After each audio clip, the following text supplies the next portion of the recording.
50 years ಆಗಿರೋ Indian ಆಂಟೀಸು, ಇದು 50 years ಆಗಿರೋ ಫಾರಿನ್ ಆಂಟೀಸು. ಏಜ್ ಸೇಮ್ ಐತಿ, ಬಟ್ ಡಿಫ್ರೆನ್ಸ್ ನೋಡಿದ್ರಿ. ಎದಕ್ಕಂತ ಹೇಳ್ತೀನಿ, ಲಾಸ್ಟ್ ಮಟ್ಟ ವಿಡಿಯೋ ನೋಡಿ. ಇವತ್ತಿಗೆ 34 ದಿವಸ ಐತಿ ನನ್ನ ಬೆಂಗಳೂರು ಐಸಿನ್ ಕಾಂಪಿಟೇಷನ್ಗೆ. ಬೆಳಗ್ಗೆ ಎದ್ದ ಗ್ರೀನ್ ಟೀ ಜೊತೆ 200 grams of paneer and 100 grams of veggies ತಿಂದೆ. ಪಾಸ್ ಮುಗಿಸ್ಕೊಂಡು ನಮ್ಮ ಪಯಣ ನವಲ್ಗುಂದ ಕಡೆಗೆ, ಮ್ಯಾರೇಜ್ ಸಂಬಂಧ ಅಂತ ಹೇಳಿ. ಇದೊಂದು ಮೂಮೆಂಟ್ ನೋಡಿ ಲೈಫ್ ಒಳಗೆ ಗೋಲ್ಸ್ ಅಷ್ಟ ಅಲ್ಲ, ಈ ಟೈಪ್ ಮೂಮೆಂಟ್ಸ್ ಭಾಳ ಇಂಪಾರ್ಟೆಂಟ್ ಅಂತ ಅನಿಸ್ತು. ಪ್ರೆಪ್ ಒಳಗಿರೋ ಸಂಬಂಧ ನನ್ನ ಡೈಟ್ ಸ್ಕಿಪ್ ಮಾಡಿಲ್ಲ. ಮೀಲ್ ಕ್ಯಾರಿ ಮಾಡ್ಕೊಂಡು ಹೋಗಿ ಟೈಮಿಗೆ ಕಂಪ್ಲೀಟ್ ಮಾಡಿದೆ. ಡಿಸಿಪ್ಲಿನ್ ಎಲ್ಲಿದ್ರು ಸೇಮ್ ಇರ್ಬೇಕು, ಲೈಫ್ ನ ಎಂಜಾಯ್ ಮಾಡ್ಬೇಕಾ, ಆದ್ರೆ ನಾವು ನಮ್ಮ ಗೋಲ್ಸ್ ನ ಮರಿಬಾರ್ದು. ಮನಿಗೆ ಬಂದ್ಮೇಲೆ ಭಾಳ ಅಂದ್ರೆ ಭಾಳ ಸುಸ್ತಾಗತ್ತಿತ್ತು. ಅದಕ್ಕೆ ಒಂದು ಕಪ್ ಬ್ಲ್ಯಾಕ್ ಕಾಫಿ ಕುಡಿದೆ.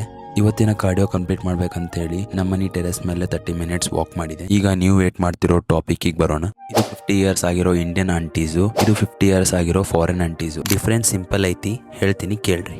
ಇದು ಫಾರಿನರ್ಸ್ ತಿನ್ನೋ ಹೈ ಪ್ರೋಟೀನ್ ಫುಡ್, ಇದು ನಮ್ಮ ಇಂಡಿಯನ್ಸ್ ತಿನ್ನೋ ಫುಡ್ ವಿತೌಟ್ ಪ್ರೋಟೀನ್. ಅವರಿಗೆ ಜಿಮ್ಮಿಗೆ ಹೋಗಿ ವರ್ಕೌಟ್ ಮಾಡೋದು ಲೈಫ್ ಸ್ಟೈಲ್, ಆದ್ರೆ ಇವ್ರು ಏನ್ ಥಿಂಕ್ ಮಾಡ್ತಾರ, ಜಿಮ್ಮಿಗೆ ಹೋಗೋದು ಒಂದು ಹಾಬಿ ಅಂತ ಹೇಳಿ ಅವರು ಸಪ್ಲಿಮೆಂಟ್ಸ್ ಒಳಗ ವೇ ಪ್ರೋಟೀನ್ ಅಂತ ಯೂಸ್ ಮಾಡ್ತಾರ. ನೀವು ಬೇಸಿಕ್ ಪ್ರೋಟೀನ್ ಇಗ್ನೋರ್ ಮಾಡ್ತೀರಿ, ಅದಕ್ಕೆ ರಿಸಲ್ಟ್ ಕೂಡ ಡಿಫ್ರೆಂಟ್ ಐತಿ. ನೀವು ಇಂಟೇಕ್ ಮಾಡೋ ಫುಡ್ ಒಳಗ ಹೈ ಪ್ರೋಟೀನ್ ಇರೋ ಫುಡ್ ನ ಆಡ್ ಮಾಡ್ರಿ, ಮತ್ತೆ ಸ್ವಲ್ಪ ಸ್ಟ್ರೆಂತ್ ಟ್ರೈನಿಂಗ್ ಮಾಡ್ರಿ, ರಿಸಲ್ಟ್ ಸೇಮ್ ಇರ್ತೈತಿ. ಇಷ್ಟ ಹೇಳಕ್ ಇಷ್ಟಪಡ್ತೀನಿ. ಟೇಕ್ ಕೇರ್, ಬಾಯ್ ಬಾಯ್.